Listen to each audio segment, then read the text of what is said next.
अनन्या के अदृश्य हो जाने के बाद राजकुमार रुद्र के जीवन में एक अजीब शून्य भर गया था। वह दिन रात उसी मंदिर में भटकता जहां उसने अंतिम बार अनन्या को देखा था। रुद्र को समझ नहीं आ रहा था कि वह साधारण युवती थी, कोई देवी का अंश या उसकी कल्पना का भ्रम। कभी वह क्रोध से भर जाता, उसने मुझे धोखा दिया। कभी उसकी आंखों में आंसू आ जाते, वह मेरी आत्मा का आईना थी, अब मैं अधूरा हूँ। महाराज चंद्रकेतु ने देखा कि उनका पुत्र धीरे धीरे अपनी वीरता और उत्साह खो रहा है। उन्होंने दरबारियों से कहा, राजकुमार को उसकी खोज पूरी करनी ही होगी, शायद यही उसकी असली विजय होगी। एक रात रुद्र ने एक अजीब सपना देखा। सपने में वही मंदिर था, वही दीपक जल रहे थे और उसी दीपक की लौ से अनन्या प्रकट हुई। उसने कहा, रुद्र, तुम सोचते हो मैं गायब हो गई, पर मैं हर स्त्री में, हर माँ में, हर बेटी में जीवित हूँ। तुम मुझे खोज नहीं सकते, पर खुद को खोजकर मुझे पा सकते हो। रुद्र ने हाथ जोड़कर कहा, मुझे मार्ग दिखाओ। अनन्या मुस्कुराई,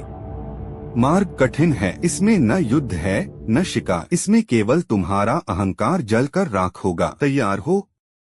रुद्र ने हाँ कहा और नींद टूट गई। सुबह जब उसने आंखें खोली तो उसके हृदय में एक नया संकल्प था, मैं अनन्या का सत्य जानकर ही रहूंगा। राजकुमार महल छोड़कर अकेले निकल पड़ा। उसने शाही वस्त्र उतारकर साधारण धोती पहन ली। घोड़े, हथियार, दास सब छोड़ दिए। वह जंगलों और पहाड़ों में भटकने लगा। कभी नदी किनारे बैठता, कभी घने वन में ध्यान करता। उसके भीतर बेचैनी थी, लेकिन धीरे धीरे शांति उतरने लगी। गांव के लोग उसे पहचानते नहीं थे। कभी वह उनके साथ खेती करता, कभी बच्चों को कहानियां सुनाता। धीरे धीरे लोग उसे गुरु भाई कहने लगे। एक दिन पहाड़ की गुफा में उसे एक साध्वी मिली, तारा। उसकी आंखों में वही चमक थी जो अनन्या की आंखों में थी। तारा ने कहा, राजकुमार, तुम खोज में हो, पर याद रखो, अनन्या केवल एक स्त्री नहीं थी, वह शक्ति थी। वह रुद्र धीरे धीरे भीतर उतरने लगा, लेकिन यह मार्ग आसान नहीं था। रात को जब रुद्र ध्यान करता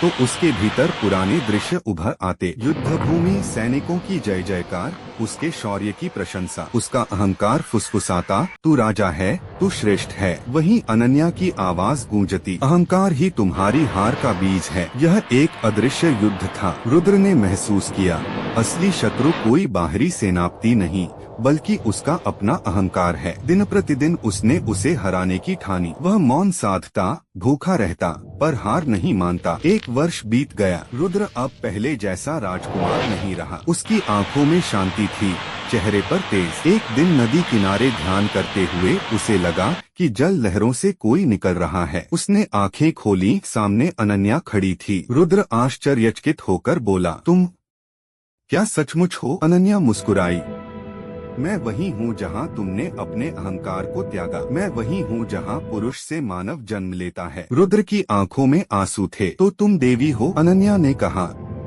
मैं हर स्त्री हूँ, माँ, बहन, पत्नी, बेटी, हर रूप में शक्ति। पुरुष यदि हमें समझना चाहता है तो वह भ्रमित होगा, लेकिन यदि हमें सम्मान देता है तो वह पूर्ण हो जाएगा। रुद्र महल लौटा। अब उसका व्यवहार बदल चुका था। जहाँ पहले वह सैनिकों को आदेश देता था, अब उनसे परामर्श करता। जहाँ पहले वह प्रजा को आदेशित करता था, अब उनकी समस्याएं सुनता। महाराज चंद्रकेतु ने अपने पुत्र को बदला हुआ देखा। उन्होंने घोषणा की, राज्य का भविष्य अब सुरक्षित है। प्रजा रुद्र को केवल वीर नहीं, बल्कि दयालु और न्यायप्रिय शासक कहने लगी। पर एक प्रश्न आज भी अधूरा रहा, अनन्या कौन थी? कुछ लोग कहते वह साधारण ग्रामीण युवती थी जिसने राजकुमार को सही दिशा दी। कुछ कहते वह कोई योगिनी थी जिसने रुद्र की आत्मा को दर्पण दिखाया, और कुछ मानते वह आदि शक्ति का अंश थी जो समय समय पर पुरुष के जीवन में आती है, उसे अहंकार से मुक्त करने और मानव बनाने। रुद्र ने अंतिम समय तक यह रहस्य स्वीकार किया,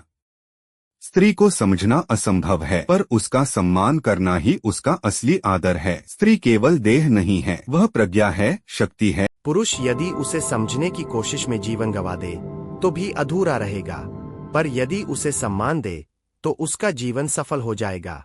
अन्य ने राजकुमार रुद्र को यही सिखाया, पुरुष से मानव बनने का मार्ग स्त्री के सम्मान से होकर जाता है। दोस्तों, कहानी कैसे लगी कमेंट करके जरूर बताएं। स्टोरी के नेक्स्ट पार्ट के लिए चैनल को सब्सक्राइब करें।